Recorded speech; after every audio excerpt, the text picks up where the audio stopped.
حتی اذا فتحت یاجوج و ماجوج وهم من کل حدب ینسلون، جب یاجوج اور ماجوج کھول دیے جائیں گے اور ہر اونچائی سے پھسلتے ہوئے چلے آئیں گے ان کے لشکر، واقترب الوعد الحق، اس وقت وہ سچا وعدہ بالکل قریب آنے لگے۔ فَإِذَا هِيَ شَاخِصَةٌ أَبْصَارُ الَّذِينَ كَفَرُوا، اور اس وقت کافروں کی نگاہیں ٹکی رہ جائیں گی کسی ایک جگہ کے اوپر، جیسے کہ کبھی خوف ہوتا ہے انسان پر تاریخ تو آنکھیں پھٹی کی پھٹی رہ جائیں، کسی ایک جگہ ٹکی بن جاتی ہے، شاخصۃ رنگی ہوئی ہو جائیں گی آنکھیں ان کی، یعنی گویا کہ کسی ایک طرف نگاہ جو ہے جم گئی ہے، آنکھیں پتلا گئی ہیں خوف کی وجہ سے۔ فَإِذَا هِيَ شَاخِصَةٌ أَبْصَارُ الَّذِينَ كَفَرُوا يَا وَيْلَنَا قَدْ كُنَّا فِي غَفْلَةٍ مِّنْ هَٰذَا بَلْ كُنَّا ظَالِمِينَ، ہائے ہماری شامت کو کہیں گے ہم تو ان چیزوں سے غافل ہی رہے، غفلت میں پڑے رہے، بلکہ ہم ظالم تھے، ہم نے اپنے اوپر ظلم کیا، ہمیں تو یہ چیزیں بتائی گئی تھی، ہم نے ان کی طرف توجہ نہیں کی، محمد رسول اللہ نے سارے حقائق کھول دیے تھے، ہم نے ادھر التفات ہی نہیں کیا۔ حدیثوں کی کتابوں میں کتاب الفتن، کتاب الملاحم، کتاب اشراط الساعہ، یہ سارے کے سارے پورے ابواب موجود رہے اور ہم نے کبھی ان کو پڑھنے کی کوشش ہی نہیں کی، ہم نے اس کی طرف التفات ہی نہیں کی۔ یا ویلنا قد کنا فی غفلۃ من ھذا بل کنا ظالمین، ہم نے اپنے اوپر خود ظلم اٹھایا ہے اور یہ آج ہماری شامت ہوئی ہے کہ وہ سارے کے سارے حالات بالکل ہماری نگاہوں کے سامنے۔ اب آئیے قرآن سب سے زیادہ جس چیز کی خبر دیتا ہے، اور کیجئے سب سے زیادہ تکرار کے ساتھ آنے والا مضمون قرآن میں کون سا؟ قیامت۔ مکی صورتوں تو یوں سمجھیے کہ مکی صورتیں 2/3 قرآن بنتی ہیں، اور اس کا اگر آپ انالیسس کریں گے تو کم سے کم وہ 2/3 کا 1/3 تو صرف قیامت کے حالات کے اوپر۔ قیامت ایک بہت بڑا واقعہ ہے، ایک بہت بڑا سانحہ ہے کہ جو اس کائنات کے اندر آنے والا ہے، اہم ترین خبر قرآن نے دی ہے قیامت۔ اور یہ بھی ذہن میں رکھیے کہ موجودہ جو ذہن سائنٹیفک بن گیا تھا، کو ذرا یہاں پہ انڈر لائن کر لیجیے، اب نہیں ہے یہ، لیکن بدقسمتی سے عوام جو ہے ابھی تک اس تھا کے اندر پڑے ہوئے۔ اس تھا سے مراد یہ ہے کہ ایک دور وہ تھا جبکہ نیوٹونین ایرا جو کہلاتا ہے فزکس کا، سائنس قطعی ہے، اس کے قوانین قطعی ہیں، مادہ اور انرجی دو علیحدہ چیزیں ہیں، مادہ انڈسٹرکٹیبل ہے، اسے فنا نہیں کیا جا سکتا، یہ تمام چیزیں تھی نیوٹن کی فزکس سے شروع ہوئی ہے۔ یہ لاز آف موشن ہے، ان کے اندر کہیں کوئی فرق اور تفاوت نہیں آ سکتا۔ یہ تمام جو قوانین طبیعیات تھے جو ہم نے پڑھے ہیں FSC کے زمانے میں، ہم نے بھی پڑھے اور آپ سب نے بھی پڑھے ہوں گے، یہ نیوٹن کا دور ہے اور وہ در حقیقت کہا جاتا ہے کہ جدید طبیعیات کا بابا آدم۔ جب تک اس کی طبیعیات کا دور رہا، کیسے مان لے کہ دنیا ختم ہو جائے تو بڑا محکم نظام ہے، کیسے کہ اس مانے میٹر انڈسٹرکٹیبل ہے، اور اتنا بڑا میٹر، یہ کائنات، یہ سارے کے سارے مادہ کو پتہ یہاں کلمات محدود، جیسے کفار کہا کرتے تھے، قریش کہتے تھے مکے کے، نہیں ہونے والی باتیں نہیں، انہونی بات ہے، انہونی بات ہے، انہونی بات ہے، نہیں۔ یہ ساری باتیں جو ہے جدید ذہن کے اندر، سائنٹیفک ذہن میں الجھ نہیں تھی، یہی ٹھوکر کھائی تھے سر سید احمد خان۔ بھائی جن ہمیں نظر نہیں آتے کیسے مان لے کہ جنات کا بھی کوئی نظر نہ آنے والی تو ایک شے تو ہم مان سکتے ہیں کہ اللہ ہے، کوئی ایک شے ہے جو نہیں ہمیں نظر آتی، اور کوئی شے ہم نہیں مان سکتے جو نظر نہ آتی۔ جن نظر نہیں آتا ہم نہیں مانتے، وہ نظر نہیں آتی ہم نہیں مانتے، فرشتہ نظر نہیں آتا ہم نہیں مانتے۔ یہ سارا اس نیوٹونین دور کی فزکس کا فساد ہے، اور عوام الناس آج بھی اسی ذہن کے، وہ تو جو اصل میں فزکس کے جو اصل طالب علم ہیں، جن کا یہ شعبہ ہے، وہ جانتے ہیں کہ وہ زمانہ ختم ہوا، نیوٹونین فزکس جو ہے اس کا جنازہ نکل چکا، یہ آئنسٹائن کا ایرا ہے، اب کوئی شے قطعی رہی نہیں، ہر شے ریلیٹیو ہے، ہر شے اضافی ہے، کسی شے کے اندر ایبسولوٹ ہونے کا کوئی تصور ہی نہیں۔ مادہ اور انرجی کی ڈوئلزم جو ہے، سنویت ختم ہو چکی، مادہ انرجی میں کنورٹ ہو جاتا ہے، انرجی مادے میں کنورٹ ہو جاتی ہے، اور مادہ جو ہے انڈسٹرکٹیبل نہیں رہا، زمانہ ختم ہو چکا۔ لیکن جب تک یہ ابھی تک لوگوں کے ذہنوں میں وہ نیوٹونین ایرا کے اثرات باقی ہے، قیامت کے بارے میں بھی کوئی یقین نہیں ہے لوگوں۔ لیکن سب سے زیادہ زور و شور کے ساتھ، شد و مد کے ساتھ جو بات قرآن میں بیان کی ہے وہ قیامت اور بعد بعد اس کے ضمن میں 3 مرتبہ سور کا پھونکا جاتا۔ پہلا نفخہ نفخہ فضا کہنا، جب پہلی مرتبہ سور میں پھونکا جائے گا تو کوئی گڑبڑی مچ پائے گی، فساد دنیا کے اندر، ہنگامے ہوں گے، پورے ایک دوسرے سے ٹکرائیں گے، جو الشمس والقمر، تو جان جو ہے سورج میں دھس جائے، یہ سارے حادثے ہوں گے، پہاڑ ہوئی کی گالوں کی طرح چلتے ہوں گے، ایک پلچل جسے کہنا چاہیے، جس کو کہا گیا القارعہ ما القارعہ وما ادراک ما القارعہ یوم یکون الناس کالفراش المبثوث وتکون الجبال کالعہن المنفوش۔ یہ سارا نقشہ جو بھیجا گیا ہے یہ ہے پہلا نفخہ سور۔ دوسرا نفخہ ہوگا ونفخ فی الصور فصعق من فی السماوات ومن فی الارض الا من شاء اللہ، اس کو مفسرین نے کہا نفخہ صعق، سب بے ہوش ہو کر مردہ ہو کر گر جائیں گے، اور صرف اہل زمین نہیں، اہل سماوات بھی، فرشتے بھی، سوائے ان کے جن کو اللہ کوئی خاص استثناء ہوگا، فرشتوں میں سے بھی کوئی خاص ہوں گے کہ جن کو اللہ تعالیٰ اس یہ جو نفخہ صعق ہونے والا ہے اس میں محفوظ ہے۔ ونفخ فی الصور فصعق من فی السماوات ومن فی الارض الا من شاء اللہ۔ تیسرا نفخہ ہے نفخہ ثالث، اس کو نفخہ بعث کہتے ہیں۔ ونفخ فیہ اخری فاذا هم قیام ینظرون، یہ نفخہ بعث ہوگا، پھر جب تیسری مرتبہ سور میں پھونکا جائے گا تو سب کھڑے ہوں گے دیکھتے ہوئے، یہ سب دوبارہ زندہ ہو جائیں گے، پوری نوع انسانی جو ہے وہ قبروں سے نکل آئے گی۔ یہ تین نفخوں کا ذکر قرآن مجید میں ہے اور سبھی ایک مسلم کی احادیث میں کی تفصیل ہے۔ اب دیکھیے اس قیامت یا اس ساعہ، اس کو بھی ذرا نوٹ کر لیجیے، ہم ایک لفظ جو ہے غلط العام کے طور پر استعمال کرتے ہیں، قیامت۔ یہ بیان جو میں نے ابھی کیا ہے اس میں پہلے مرحلے کو قیامت نہیں کہتے، ہم اردو میں اسے قیامت کہتے ہیں، عربی میں قرآن میں اسے الساعہ قیامت کہتے ہیں تیسرے مرحلے کو جب لوگ کھڑے ہو جائیں گے۔ فَإِذَا هُمْ قِيَامٌ يَنظُرُونَ، یوم قیامت وہ ہے کہ جب بعث بعد الموت کے بعد پوری نوع انسانی کھڑی ہوگی اور وہ ایک میدان میں حشر کر کے جمع کر لیے جائیں گے پروردگار کے سامنے بات وہ یوم القیامہ، قیامہ اسے کہتے ہیں، قامہ یقوم پڑھا، یوم القیامہ وہ ہے نفخہ ثالث کے بعد جب کہ بعث بعد الموت ہوگا اور تمام نوع انسانی زندہ ہو کر اپنے رب کے حضور میدان حشر کی طرف دوڑتے ہوئے جائیں گے اور اپنے رب کے سامنے کھڑے۔ پہلا نفخہ جو ہے وہ نفخۃ الصاعقہ کہلاتا ہے، چنانچہ سورہ انبیاء کے فوراً بعد جو ہے قرآن مجید میں سورۃ الحج، یا ایھا الناس اتقوا ربکم ان زلزلۃ الساعۃ شیء عظیم یوم ترونها تذهل كل مرضعۃ عما ارضعت وتضع كل ذات حمل حملها وترى الناس سکارى وما هم بسکارى ولكن عذاب الله شدید۔ اب یہ نقشہ جو کھینچا گیا ہے میں ان تمام آیات کا صرف حوالہ دے رہا ہوں، ترجمہ نہیں کروں گا۔ زلزلۃ الساعۃ اس کو نوٹ کیجیے، الساعۃ ہے وہ پہلا نفخہ، جبکہ ایک ہنگامہ ہوگا، زلزلہ ہوگا، پوری کائنات کے اندر جو ہے ایسے عظیم ٹکراؤ ہوں گے اور پہاڑ ہوئی کے گالوں کی طریقے سے اڑے پھریں گے، زمین میں نہ کوئی اونچائی رہے گی نہ نیچائی رہے گی، یہ ٹوٹ پھوٹ کر دکت الارض دکن دکن وجاء ربک والملک صفا صفا، اس کو کھلا ایک چٹیل میدان بنا دیا جائے گا، لا تری فیہا عوجا ولا امتا، نہ اس میں تم کہیں ٹیڑھ دیکھو گے نہ کہیں اونچائی دیکھو گے، ایک چٹیل میدان ہے اور اس میں پوری نوع انسانی جو ہے جمع ہوگی اللہ کے سامنے اقترب للناس حسابهم وهم فی غفلۃ معرضون۔ اب اس کی جو علامات بیان ہوئی ہے احادیث، یہ قیامت کب آئے؟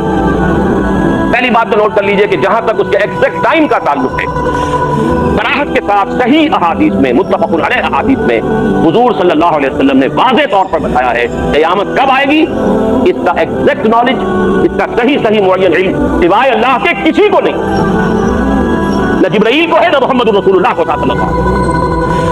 حدیث سے جبرائیل، اب دیکھیے میں نے فرشتوں میں سے بھی سب سے اونچا فرشتہ جبرائیل کا نام دے دیا اور انسانوں میں سید البشر محمد رسول اللہ کا نام دے دیا، جبکہ ان دونوں کے علم میں نہیں تو ہوتا صاحب دیگراں کے رسل کسی اور کو کہتے ہیں تک ہے ایگزیکٹ ٹائم کا کوئی ان اللہ عنده علم الساعہ، قیامت کا وقت جو ہے قیامت کا وہ تو اللہ ہی کے پاس ہے اور کسی کے پاس نہیں۔ وتبارک الذی له ملک السماوات والارض وما بینہما وعنده علم الساعہ، قیامت کا دن، قیامت کا ساعہ کا وقت جو ہے وہ صرف اسی کے۔ پہلی بات تو یہ نوٹ کر لیجئے کہ احادیث کے ذخیرے میں حدیث جبرائیل کو وہی مقام حاصل ہے کہ جو قرآن مجید میں سورہ فاتحہ ام السنہ کہا گیا ہے، اور وہ حدیث بخاری میں بھی ہے، مسلم میں بھی ہے، تمام احادیث کے مجموعے میں ہے، پھر متعدد صحابہ سے مروی ہے، حضرت عمر سے مروی ہے، حضرت عبداللہ ابن عمر سے مروی ہے، حضرت عبداللہ ابن عباس سے مروی ہے، حضرت ابو ہریرہ سے مروی ہے، حضرت عبداللہ ابن عباس سے مروی ہے رضی اللہ تعالی عنہم اجمعین۔ تو وہ حدیث جو سمجھیے کہ واقعتاً سند کے اعتبار سے قرآن کے بالکل ام السنہ، اور اسی میں یہ ہے کہ جو سوالات حضرت جبرائیل نے حضور سے کیے تھے، 3 سوالوں کا آپ نے جواب دیا، اخبرنی عن الاسلام آپ نے جواب دیا، اخبرنی عن الاحسان ایمان آپ نے جواب دیا، اخبرنی عن الاحسان آپ نے جواب دیا، اس کے بعد انہوں نے سوال کیا چوتھا اخبرنی عن الساعہ قال ما المسئول عنها بعالم من السائل، حضور نے فرمایا صاف صاف کہ جس سے پوچھنے والا ہے، جس سے پوچھا جا رہا ہے وہ بھی اس سے زیادہ واقف نہیں ہے جتنا کہ وہ خود۔ آپ نے اس کا جواب دیا ہے اور پھر آیت بھی پڑھی، ایک روایت کے سے کوئی جو میں آپ کو سنا رہا تھا، ان اللہ عنده علم الساعة وينزل الغيث ويعلم ما في الارحام وما تدري نفس ماذا تكسب غدا وما تدري نفس بأي ارض تموت۔ یہ حدیث جو ہے، یہ جو آیت قرآنی ہے، یہ بھی آپ نے حدیث سے پڑھی ہے کہ ان 5 چیزوں کا علم جو ہے اللہ کے سوا کسی، یہ سمجھ لیجئے کہ جہاں تک قیامت کے وقوع کا تعلق ہے اس سے زیادہ شدنی، اس سے زیادہ عقل، اس سے زیادہ یقینی ہے کوئی نہیں، لیکن جہاں تک اس کے عین وقوع کے وقت کا تعلق ہے اس کا علم اللہ کے سوا کسی، البتہ اس کی علامات، ان علامات میں سب سے پہلی علامت یہ نوٹ کیجئے کہ خود حضور صلی اللہ علیہ وسلم نے اپنی بیعت کو قرار دیا۔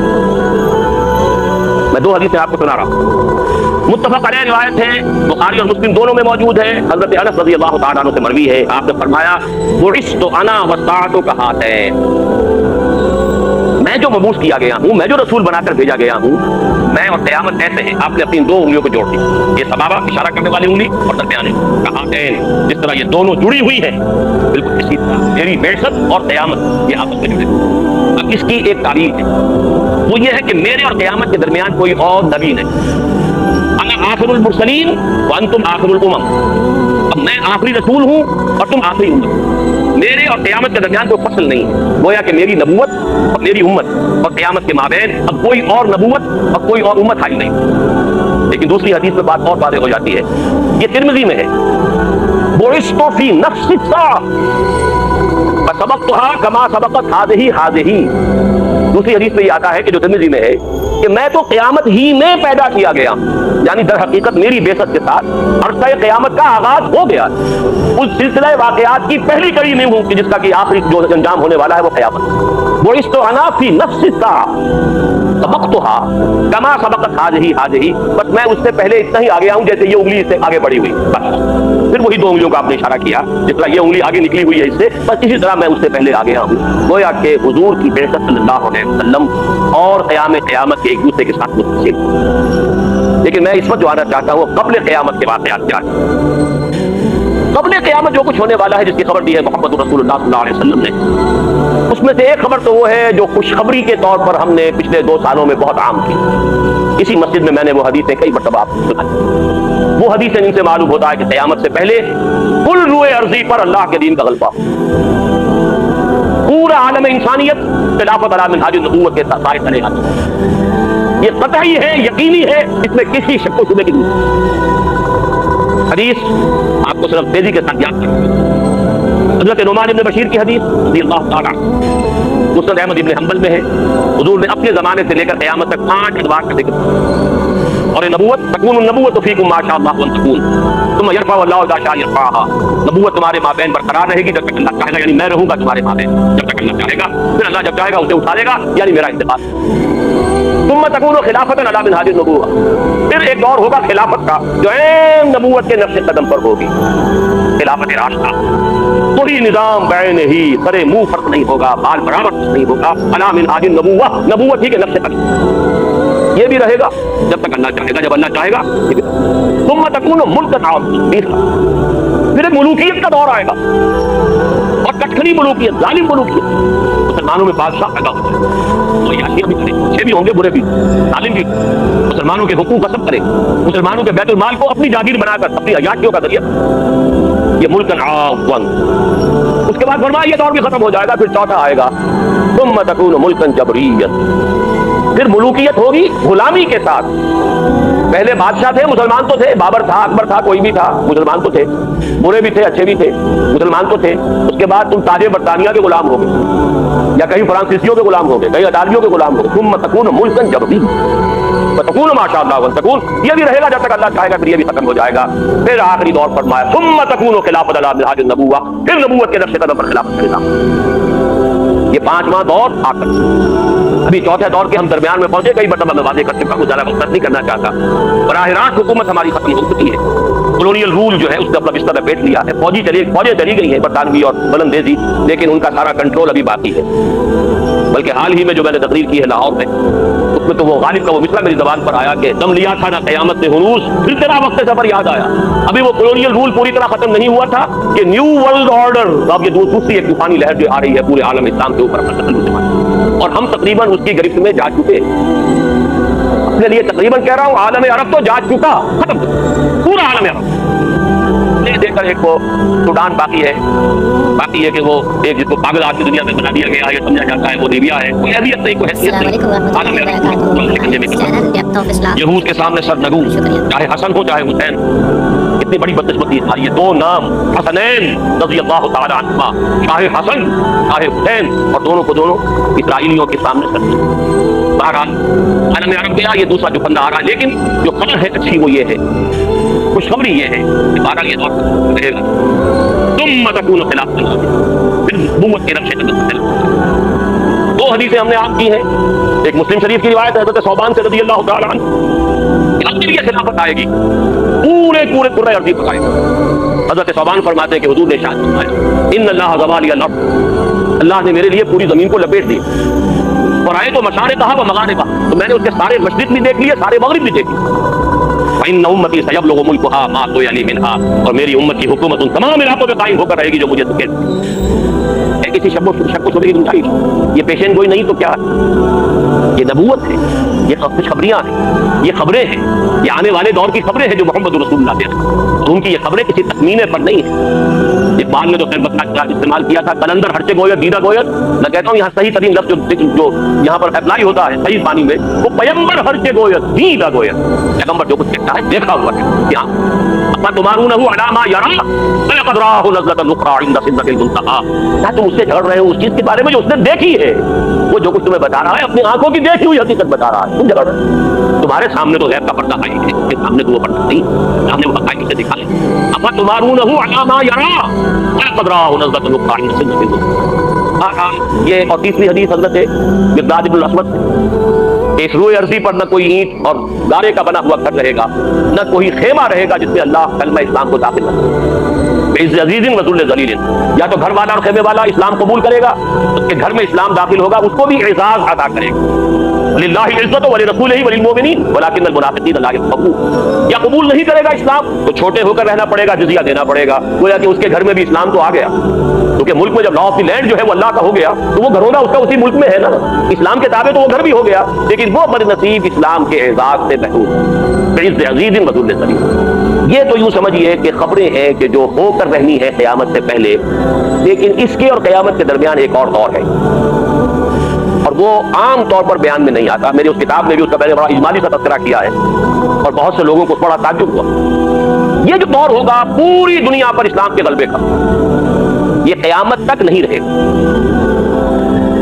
ہر کمالے راز والے، جیسے خلافت راستہ ختم ہوئی تھی، اس کا بھی ختم، اس میں بھی زوال، اور اس زوال کے بعد پھر دنیا ایک مرتبہ صرف کفر و شرک سے بھر، اور قیامت نہیں قائم ہوگی جب تک کہ پوری دنیا کفر اور شرک میں سے نہ بھر جائے اور اہل ایمان سے دنیا خالی نہ ہو۔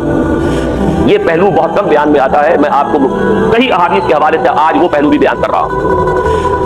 مسلم شریف کی روایت ہے حضرت انس بن مالک سے رضی اللہ تعالیٰ عنہ، اور یہ ساری روایات مشکات شریف میں موجود ہیں، بڑی آسانی سے آپ مشکات شریف کا جو آخری حصہ ہے، کتاب الفتن، کتاب الملاحم، کتاب علامات القیامہ، کتاب علامات الدجال، اس 3-4 ابواب پڑھیے گا تو میں نے تو اس میں سے جو چند چیزیں چنی ہیں جو ایک ہی تقریر میں بیان کی جا سکتی ہیں وہ آپ کے سامنے رکھ رہا ہوں۔ حضرت انس سے مروی ہے رضی اللہ تعالیٰ عنہ، لا تقوم الساعة حتى لا يقال في الارض اللہ اللہ، اور ایک دوسری روایت میں الفاظ ہے لا تقوم الساعة على احد يقول اللہ اللہ، قیامت اس دنیا پہ قائم نہیں ہوگی جب تک کوئی ایک بھی اللہ اللہ کہنے والا باقی ہو۔ اللہ پر ایمان اور اللہ کا ذکر کرنے والوں سے دنیا جب خالی ہو جائے گی تب تک۔ یہ حدیث مسلم شریف۔ دوسری حدیث مسلم ہی میں ہے، عبداللہ بن مسعود سے رضی اللہ تعالیٰ عنہ، لا تقوم الساعة الا على شرار الخلق، یہ قیامت کھڑی نہیں ہوگی، قیامت کی یہ سختیاں، زلزلۃ الساعۃ شیء عظیم، یہ کیفیات جو ہیں یہ نہیں آئیں گی مگر صرف شریر لوگوں کے اوپر۔ اللہ تعالیٰ اپنے اہل ایمان کو ان سختیوں سے بچا۔ یہ جو قیامت کا زلزلہ ہے، یا ایھا الناس اتقوا ربکم ان زلزلۃ الساعۃ شیء عظیم یوم ترونها تذهل كل مرضعة عما ارضعت وتضع كل ذات حمل حملها وترى الناس سکارى وما هم بسکارى ولكن عذاب الله شدید۔ یہ جو زلزلۃ الساعہ ہے اس کی سختیوں سے اللہ تعالیٰ اہل ایمان کو بچا لے گا، کوئی صاحب ایمان دنیا میں اس وقت موجود نہیں ہوگا جب کہ قیامت آئے۔ اب سنیے تیسری حدیث جو ان دونوں کا رشتہ جوڑنے والی ہے۔ غلبہ دین، خلافت علی منہاج النبوہ، گلروئے عرضی پر اللہ کا دین، اللہ کے نظام خلافت کا قیام، اور اس کے بعد پھر وہاں سے ایمان اور اسلام کا خاتمہ۔ یہ تیسری حدیث جو میں آپ کو سنا رہا ہوں، یہ حضرت عائشہ ام المومنین عائشہ رضی اللہ تعالیٰ عنہ سے مروی۔ حضور نے ایک روز فرمایا لا یذهب الليل والنهار حتى يعبد اللات والعزى، رات اور دن ختم نہیں ہوں گے جب تک کہ دوبارہ لات اور عزیٰ کی پرستش شروع ہو۔ رات اور دن کا ختم نہ ہونا یعنی یہ سلسلہ کائنات جو بھی اس وقت دنیا کا نظام ہے وہ قیامت کی طرف آپ نے اشارہ کیا ہے، رات اور دن ختم نہیں ہوں گے، یعنی یہ نظام جو ہے نظام شمسی اور اس کے ساتھ جو زندگی کا نظام وابستہ ہے یہ ختم نہیں ہوگا، قیامت نہیں آئے گی جب تک کہ دوبارہ لات اور عزیٰ کو نہ پوجا جائے۔ قل تو حضرت عائشہ فرماتی میں نے عرض کیا یا رسول اللہ کے رسول صلی اللہ علیہ وسلم قلت الاظن حين انزل الله، اب وہ آیت آ رہی ہے هو الذي ارسل رسوله بالهدى ودين الحق ليظهره على الدين كله ان ذلك تاما حضرت عائشہ عرض کرتی ہے کہ حضور میں تو یہ سمجھی تھی کہ جب یہ آیت نازل ہوئی کہ وہی ہے اللہ جس نے بھیجا اپنے رسول کو صلی اللہ علیہ وسلم الہدی اور دین حق دے کر تاکہ وہ غالب کر دے کل کے کل دین پر، میرا تو گمان یہ تھا کہ اس کے بعد یہ کیفیت رہے گی ہمیشہ ہمیشہ، یہ کیفیت کبھی ختم نہیں ہوگی، اللہ کا دین غالب ہوگا تو غالب رہے گا تا قیام قیامت۔ یہ گمان نہیں کر سکتی تھی کہ دوبارہ پھر لوگ کفر اور شرک کے اندر یہاں تک کہ لات اور عزا کی پرستش کی طرف ہو جائیں گے۔ اب حضور نے جواب دیا انہ سیکون من غالب، ہوگا یہ تو ہوگا، اللہ کا دین غالب ہو جائے گا، باقی ختم ہو جائے گا، اللہ کا دین پوری دنیا پر غالب آئے گا، اللہ کا نظام خلافت قائم ہو جائے گا ماشاء اللہ، لیکن یہ رہے گا جب تک اللہ چاہے گا۔ ثم یبعث اللہ ریحا طیبۃ، پھر اللہ تعالیٰ ایک بڑی ہی خوشگوار ہوا چلائے گا، نوٹ کیجیے الفاظ، ریحا طیبۃ، بڑی خوشگوار خوش آئند ہوا چلائے گا، فتوفی کل من کان فی قلبہ مثقال حبۃ من خردل من ایمان، جس سے کہ انتقال ہو جائے گا، موت واقع ہو جائے گی ہر اس انسان کی جس کے دل میں ذرہ برابر رائی کے دانے کے برابر بھی ایمان ہوگا۔ فیبقی من لا خیر فیہ، پھر زمین میں وہی لوگ رہ جائیں گے جن میں کوئی خیر نہیں۔ فیرجعون الی دین آبائہم، اور وہ پھر اپنے آباء و اجداد پچھلے ان کے دین کی طرف لوٹیں۔ اس سے معلوم ہوا کہ قیامت کے قائم ہونے سے قبل اور اللہ کے دین کے غلبے کے بعد اللہ تعالیٰ کی طرف سے معجزانہ خرق عادت طور جب قیامت آئے گی تبھی تو پرے ایک دوسرے سے ٹکرائیں گے، جب ایسے بڑے بڑے ہو سکتے ہیں، زلزلہ تو سارا ہو سکتا ہے، تو یہ بھی اللہ کی طرف سے کوئی بعید تو نہیں اس کی قدرت سے کہ کوئی ایسی ہوا چلے گی جس سے صاحب ایمان جو ہے وہ موت کی نیند سو جائے۔ کہ قیامت کا وہ زلزلہ جو ہے اس کی سختیوں سے اللہ یہیں سے بچاتا ہے، نہ صرف یہ کہ انہیں آخرت میں بچانا ہے آگ سے، اور نہ صرف یہ کہ آخرت میں بچانا ہے اسے حشر کی سختیوں سے، نہ صرف یہ کہ وہاں کی جو ہے آخرت کی تمام سختیوں سے اللہ اہل ایمان کو بچائے گا، اہل ایمان میں سے کسی کو اس قیامت زلزلۃ الساعہ کی جو سختیاں ہیں ان میں بھی مبتلا نہیں کرے گا۔ ثم یبعث اللہ ریحا طیبۃ فیتوفی کل من کان فی قلبہ مثقال حبۃ من خردل من ایمان ویبقی من لا خیر فیہا، پھر وہی لوگ رہ جائیں گے جن میں کوئی خیر نہیں ہوگا۔ فیرجعون الی دین آبائہم، تو پھر وہ لوٹ جائیں گے اپنے آباء و اجداد کے دین کی طرف۔ اب یہ وہ لوگ ہوں گے جن پر قیامت کی وہ سختی آئے گی، ان زلزلۃ الساعۃ شیء عظیم، ان تمام سختیوں کا ان کو جھیل۔ اب آئیے تیسرا، اس سے قبل کیا قیامت ہوگی، یہ تو قرآن مجید کی سب سے زیادہ اہم خبر۔ ایک وقت آئے گا یہ پہاڑ ہوئی کے گالوں کی طرح ہوں گے، زمین چٹیل میدان ہوگی، تمام انسان جو ہے پھر دوبارہ بھی زندہ کیے جائیں گے، لیکن اس سے پہلے جو ہے بہرحال مزلزلۃ الساعۃ، اس سے پہلے دنیا سے اہل ایمان کا خاتمہ ہوگا۔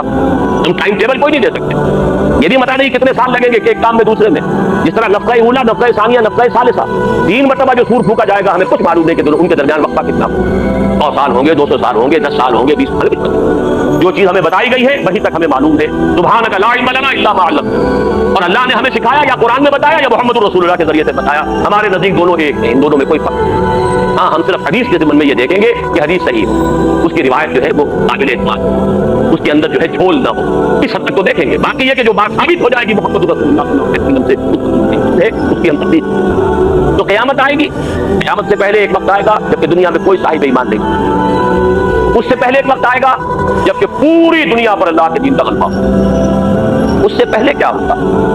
یہ اس سے پہلے والا معاملہ ہے جو آج کے میرے عنوان میں ہے، دجالی فتنہ، المسیح الدجال، دجال الاکبر۔ اس کے ضمن میں کتاب الفتن پڑھیے، اور میں خاص طور پر آپ حضرات کو اس طرح راغب کرتا، اس لیے کہ میرے سامنے ایک بہت بڑے عالم دین نے، ایسے عالم دین جو مدرس ہیں، حدیث پڑھاتے ہیں، یہ واقعہ میرے ساتھ بھی بنو میں بھی تھا۔ جب میں نے یہ حدیث نعمان ابن بشیر کے جلسے میں پڑھی ہے، بعد میں کوئی انہوں نے کہا کہ یہ تو حدیث ہمیں بھی معلوم ہے، اس لیے کہ ہمارے مدرسوں میں بھی سارا جو حدیث کا درس ہوتا ہے وہ سب شروع کے جو فقہی ابواب تھے، وضو کے اور نماز کے اور روزے کے اور یہ اور وہ جس میں اختلافات ہیں مسلمانوں کے، سارا وقت صرف ہو جاتا ہے ان پر، یہ احادیث کے ابواب کو ہم پڑھتے ہیں۔ اگر یہ حال علماء کا ہے اور ایک عالم دین خود اس کا ایک تھا مدرس، ہماری توجہ اور عام آدمیوں کو کیا خاص طور پر جن کے ذہنوں میں پر سید کے دور سے شروع ہونے والے فکر میں کہ جو اپنے انتہائی عروج کو پہنچا ہے غلام احمد پرویز کی تحریروں میں، جن کے ذہنوں تک وہ ذہن رسائی کر چکا ہے کسی درجے میں، اب ان کو تو میں اور کیا اگر علماء کا کتاب دیگر کے، اس لیے میں کہہ رہا ہوں کہ ان احادیث کا مطالعہ کیجیے، ان ابواب کا مطالعہ کیجیے اور فکر کیجیے، یہ چیزیں ہیں اور اس لیے بتائی ہیں محمد رسول اللہ صلی اللہ علیہ وسلم نے۔ معاذ اللہ، آپ کوئی کاہن تو نہیں تھے کہ خبریں دے کر کوئی نذرانے وصول کرتے ہیں، کیوں یہ پیشن گوئی ہے؟ اس لیے بتایا تو اس میں ہمارے لیے خیر تھا، جیسے سنگ ہائے میل ہوتے، اگر کسی راستے پر چلتے ہیں آپ کو کچھ دیر کے بعد پھر نشان مل گیا کہ یہ فلم میری منزل 20 میل رہ گئی ہے، لیکن یہ بھی صحیح پتہ لگ جاتا ہے آپ کو کہ میں صحیح راستے پر ہوں۔ اس سے پہلے دو راہ آیا تھا، پتہ نہیں سڑک میں کوئی غلط تو نہیں مڑایا، وہ نشان میل جب آتا ہے، سنگ میل جب آتا ہے تو آپ کو نہ